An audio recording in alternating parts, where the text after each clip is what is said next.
Hi. So I wanted to talk to you guys today about a relatively new insight that I've had.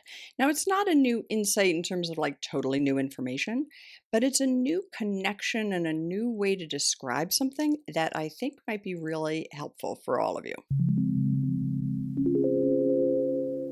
So, for those of you who know me, you know that I worked as a psychotherapist for about 20 years before starting this online channel and coaching programs.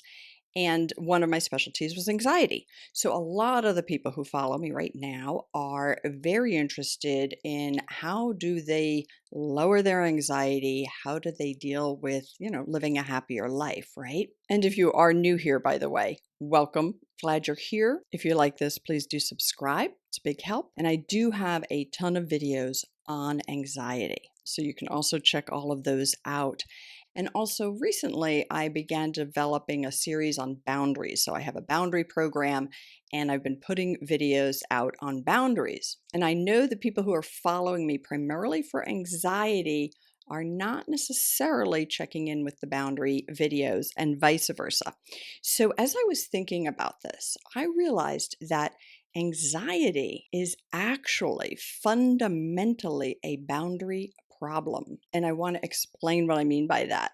And I do think this might help you understand really some of the reasons that anxiety is actually not useful, even though our brains try to convince us that it's useful. There's a part of us that knows it's not useful and knows it's too much, but another part of it is like, oh, but I better worry about this, right? So, a basic concept in boundaries is that they are about where we begin and where we end, where someone else begins, where they end, right? What we're responsible for, what we have control over, what we have influence over, right? Those are two different things. And then, really, what's totally out of our hands.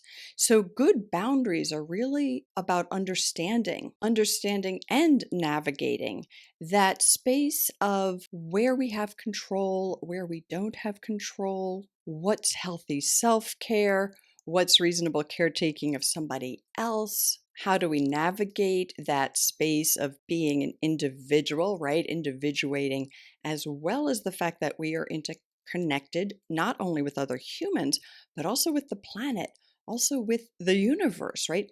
We are interconnected with others, and our boundaries are often about understanding that interconnectedness. So, you're probably listening to this and you're saying, okay, Barbara, what does that have to do with anxiety? So, there's sort of two different paths we could go down here, but I want to start with the main one, which is that anxiety is basically a boundary problem. All right, bear with me. So, for example, you are worrying about something. If you are worrying about something and there's something you can get up and do today, then you get up and you do it, right? If there is nothing you can do about it, then your anxiety is going over and over and over something that is out of your control. And we often get confused about these things. So we often might think we have control over something when we actually don't, right? But often we know we're worrying about something that's out of our control. So that's basically a boundary issue. It's basically not accepting where I end and where the universe begins, right? And this is going to bring in the question of spirituality. So again, bear with me because there's many different ways to look at this. And I want to give you a couple examples. Okay, I'm going to start with sort of a silly example. Let's say you're planning your ideal wedding date, right? And you want it to be outside, beautiful day in June in the Northeast and in a beautiful garden, right? So you have the whole thing planned and then you worry about the weather. What if it rains? What if it thunderstorms? And you worry, right? Well, you have no control over the weather.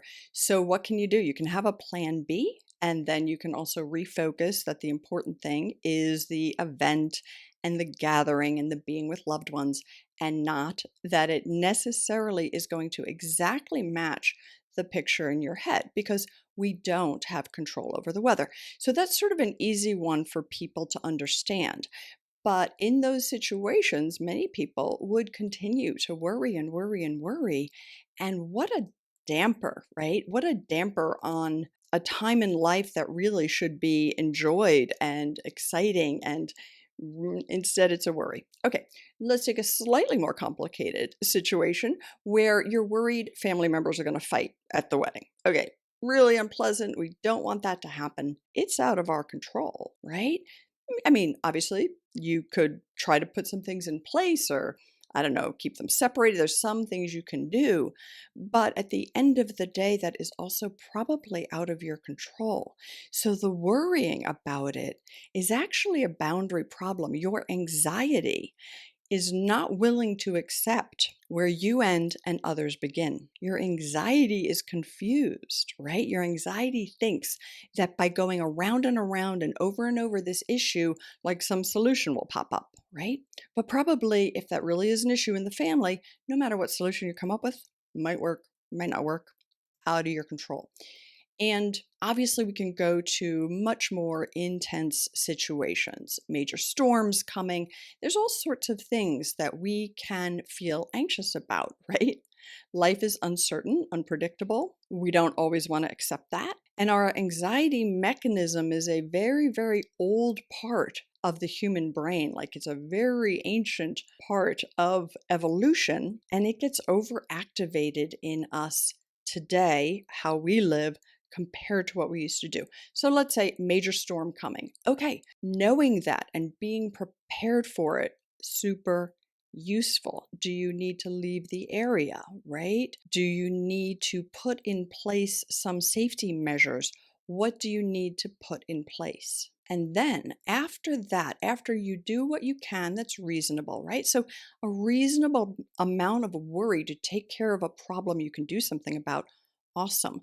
But then if your brain is worrying, it's a boundary problem because really what happens in that storm is not up to you. So the reason I bring spirituality into this, and no matter what your beliefs, right? Like what I'm saying does not require any particular spiritual belief, but there is a spiritual element in recovering from anxiety because if you believe in God, then whose hand is this in?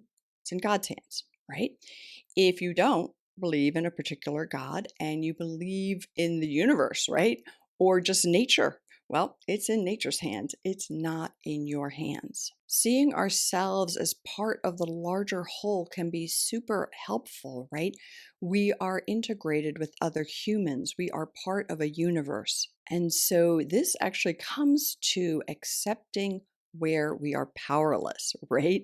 People hate feeling powerless, and I get it, right? Nobody wants to feel powerless. But when it comes to those things that we truly are powerless over, accepting that really does help us move on, and it helps that anxious thing happening in the head move on. So I'm curious if this concept of thinking of anxiety as being a boundary problem of knowing where you end, right? Where you begin, where you end, and where the universe picks up or where another person picks up.